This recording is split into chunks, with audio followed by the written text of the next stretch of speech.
ನಿನ್ನೆ new year ಪಾರ್ಟಿಗೆ ಇವ್ರ ಮನೆಗೆ ಹೋಗಿದ್ದು. ಇವನು 8 ಗಂಟೆಗೆ ಅಂದರೆ ಸ್ನಾನ ಮಾಡಬೇಕು, ನಾ ಮನೆ ಹೋಗಬೇಕು, ನೀವು ಹೋಗಿರಿ ಲೊಕೇಶನ್ ಕಳಿಸಿ ಅಂತ ಹೇಳಿದ್ದ. ಆಯಿತಾ, 8 ಗಂಟೆ ಅವ್ರ ಮನೆ ಹತ್ರ ಹೋದರೆ ಇನ್ನೂ ಹಂಗೇ ಇದ್ದ. ಒಂದು ಕಟ್ಟಿಗೆ ರೆಡಿ ಮಾಡಿಲ್ಲ, ಒಂದು ಒಲೆ ರೆಡಿ ಮಾಡಿಲ್ಲ. ಆಮೇಲೆ ನಾವು ವಿಕಾಸ್ ಮತ್ತು ಸಮರ್ಥ ಅಂತ ಹೋಗಿತ್ತು. ಅವರೆಲ್ಲ ಕಲ್ಲಿಗಿಲ್ಲ ಹೊತ್ತು ಮತ್ತು ರೆಡಿ ಮಾಡಿ ಆಮೇಲೆ ಒಳ್ಳೆ ದಮ್ ಬಿರಿಯಾನಿ ಮಾಡಿದ್ವಿ. ವಿಡಿಯೋ ಹಾಕ್ತೀನಿ. ಒಳ್ಳೆ ದಮ್ ಬಿರಿಯಾನಿ ಮತ್ತು ಕಬಾಬ್ ಮಾಡಿತ್ತು. ಮಸ್ತಾಗಿತ್ತು ಪಾರ್ಟಿ. ನಿಮ್ಮದು ಎಕ್ಸ್ಪೀರಿಯನ್ಸ್ ಹೋಗಿತ್ತು ನಿನ್ನೆ? ಸೂಪರ್ ಇತ್ತು. ಸ್ವಲ್ಪ ಕಡಿಮೆ ಆಯಿತು. ಸ್ವಲ್ಪ ನಾವು ಒಂದು ಕ್ವಾರ್ಟ್ರು ಓಲ್ಡ್ ಮಂಕ್ ಅಲ್ಲ, ಒಂದು ಫುಲ್ ಬಾಟು ತಗೊಂಡೋಗಿತ್ತು ಓಲ್ಡ್ ಮಂಕು. ನಿನ್ನೆ ಕಬಾಬ್ ಮಾಡೋದಂತಲ್ಲ, ಬಿರಿಯಾನಿ ಮಾಡೋಕ್ಕೆ ಫಸ್ಟಿಗೆ ಎಣ್ಣೆ ಮತ್ತು ಇದು ಎಂಥದ್ದು ದಾಲ್ಚಿನ್ನಿ, ಏಲಕ್ಕಿ, ಚಕ್ಕೆ, ಲವಂಗ ಎಲ್ಲ ಹಾಕಿತ್ತು.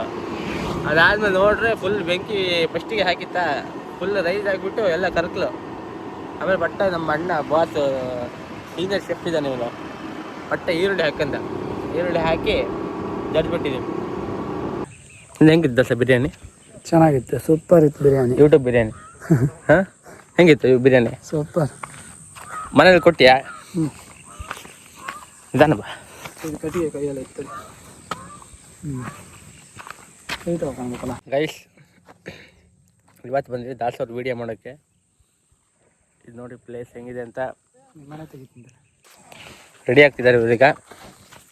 ಜುಟ್ಟು ಹಾಕ್ಕೊಂಡು ತಿರುಗಿದೆ ಈ ದಾಸವ್ರೆ. ಹಂಗೆ ಇರೋ ಕ್ಲೀನಾಗಿ ಅದನ್ನು ನೋಡಿ ಹಾಕೊಂತೀನಿ. ನಿಂಗೆ ಮಿರರ್ ಕೊಟ್ಟಿದ್ದಲ್ಲ ಇದನ್ನ. ಒಂದೊಳ್ಳೆ ಸ್ಪಾಟಿಗೆ ದಾಸನ್ನ ಕಳಿಸ್ತಿದ್ದೀನಿ. ಅವ್ರು ಇಲ್ಲಿಂದ ಇಲ್ಲಿಗೆ ಹೋಗ್ಬೇಕು. ನಿಧಾನ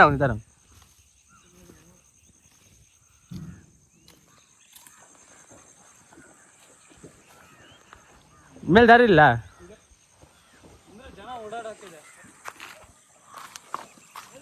ಇದು ನಮ್ಮ ಹೊಸನಗರದಿಂದ ದ್ಯಾವರ್ಸ ಅಲ್ಲಿ ಬರ್ತೀವಿ ಪ್ಲೇಸ್. ಫೈನಲಿ ಶೂಟ್ ಮುಗಿಸ್ಕೊಂಡು ಹೊರಟಿದ್ವಿ ರೂಮ್ ಕಡೆ. ಈಗ ಎಡಿಟ್ ಮಾಡಿ ಹಾಕ್ತೀವಿ. ಲಿಂಕ್ನ ಅಲ್ಲಿ ಕೆಳಗಡೆ ಮಡಗಿರ್ತೀವಿ, ನೋಡ್ಕೊಳ್ಳಿ.